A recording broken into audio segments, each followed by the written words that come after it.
নমস্কার বন্ধুরা, কেমন আছেন আপনারা? আশা করি সবাই ভালো আছেন, সুস্থ আছেন। জয়া রান্নাবান্নাতে আপনাদের সবাইকে স্বাগত। আজ আবারও একটা নতুন ধরনের রেসিপি নিয়ে চলে এসেছি। থাম্বনেল দেখে হয়তো আপনারা বুঝতে পেরে গেছেন যে কী দেখাবো আজ। হ্যাঁ, এই নিরামিষ বরবটি বাটা রেসিপিটা খেতে কিন্তু অসাধারণ হয়। খুব সহজেই আপনারা বাড়িতে তৈরি করে ফেলতে পারবেন। আর খুব কম উপকরণ দিয়ে আজকে আমি এই বরবটি রান্নার রেসিপিটা করে দেখাবো। পুরো ভিডিওটা দেখার জন্য আপনাদের কাছে অনুরোধ রইল। আর আজকের রেসিপিটি ভালো লাগলে অবশ্যই একটা লাইক করে দেবেন।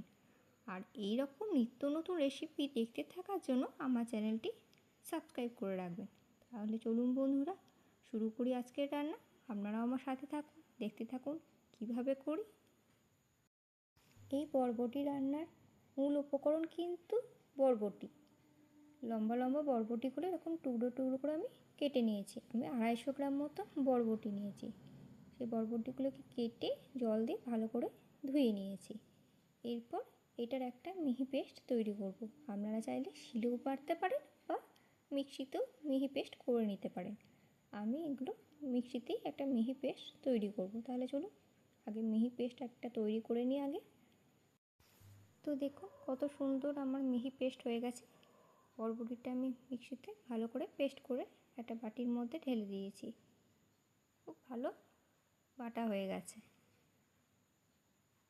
তো এরপর বাকি রান্নাটা করে নিই।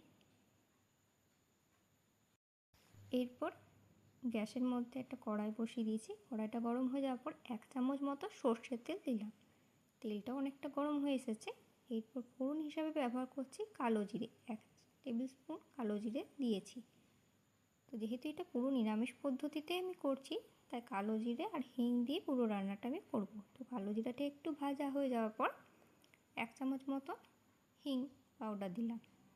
তো হিংটা একটু ভাজা হয়ে যায়, ভেজে নিয়ে তারপর যে বরবটি বাটাটা বাটির মধ্যে রেডি ছিল, সেই বরবটি বাটাটা এবার তেলের মধ্যে দিয়ে দিলাম। ব্যাস, এইটুকুই মশলা, আর কিচ্ছু দেবো না। আমি প্রথমেই বলেছিলাম খুব কম মশলাতেই কিন্তু এই বরবটি বাটাটা রান্নাটা করব। তো আমি দিচ্ছি 1/2 টেবিল স্পুন মতো হলুদ গুঁড়ো দিলাম আর স্বাদ মতো একটু লবণ দিলাম। দিয়ে এইটা একটু নাড়াচাড়া করবো। যেহেতু দেখুন মিক্সিতে যেহেতু বাটা হয়েছে, একটু জল জল ভাবটা আছে, তাই একটু নাড়াচাড়া করে একটু শুকনো শুকনো করব। তো হলুদ লবণটা ভালোভাবে মিশিয়ে একটু আমি নাড়াচাড়া করে নিই। ওই 4-5 মিনিট মতো নাড়াচাড়া করলেই এটা হয়ে আসবে।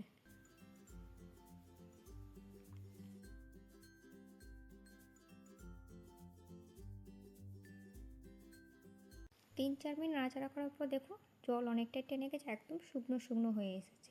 এরপর আমি স্বাদ মতো একটু চিনি দিলাম, যাতে নুন চিনির ভারসাম্যটা ভালো থাকে তাই।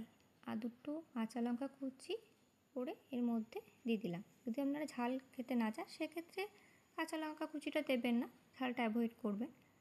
তো এটা একটু আরেকটু ভালোভাবে একটু নাড়াচাড়া করে নিই। আমার মনে হচ্ছে আর একটু জল জল ভাব আছে, তাই একটু আমি ভালো করে নাড়াচাড়া করে নিলাম। ব্যাস, একদম কিন্তু আমার হয়ে এসেছে অলমোস্ট। তো দেখুন জলটা একদম মরে গেছে, একদম শুকনো শুকনো হয়ে গেছে, একদম রেডি। তো এরপর উপর থেকে একটু ধনেপাতা কুচি দিয়ে দিলাম। এটা অপশনাল, আপনারা দিতেও পারলেন, আর যদি আপনাদের কাছে না থাকে ধনেপাতা সে জায়গায় স্কিপ করে যাবেন। তো দেখুন দেখতে কত লোভনীয় লাগছে না? খেতে কিন্তু অসম্ভব সুন্দর হয়, খুবই টেস্টি হয়। আর দেখলেন কত কম উপকরণ আমি এটা তৈরি করলাম। খুব সহজে আপনারা তৈরি করে ফেলতে পারবেন। যে কোনো নিরামিষ দিনে বা যে কোনো দিনে আপনারা এটা প্রথম পাতে গরম ভাতে খেতে পারবেন। আর এটা যদি একদিন রান্না করেন বাড়িতে, তাহলে এক থালা ভাত কিন্তু নিমেষেই শেষ হয়ে যাবে, আর অন্য কোনো সবজি খেতে ইচ্ছা করবে না। একবার আমার মতো বাড়িতে তৈরি করবেন, আশা করি বন্ধুরা আপনাদের খুবই ভালো লাগবে। আর আজকের রেসিপি আপনাদের ভালো লাগলে অবশ্যই একটা লাইক করে দেবেন। আর নতুন বন্ধুদের আমার চ্যানেলে স্বাগত জানাই, আর পুরনো বন্ধুদের চ্যানেলের পাশে থাকার জন্য জানাই অসংখ্য ধন্যবাদ। আর যারা এখন আমার চ্যানেলটি সাবস্ক্রাইব করেনি তাদেরকে পরিবারের সদস্য হওয়ার জন্য আমন্ত্রণ রইল। তো আমি এটা একটা সার্ভিং প্লেটে সার্ভ করে দিয়েছি। দেখুন দেখতে কত লোভনীয় লাগছে না? খেতে কিন্তু অসম্ভব সুন্দর হয়। আজকের রেসিপি আপনাদের কেমন লাগলো বন্ধুরা অতি অবশ্যই আমাকে কমেন্ট করে জানাবেন।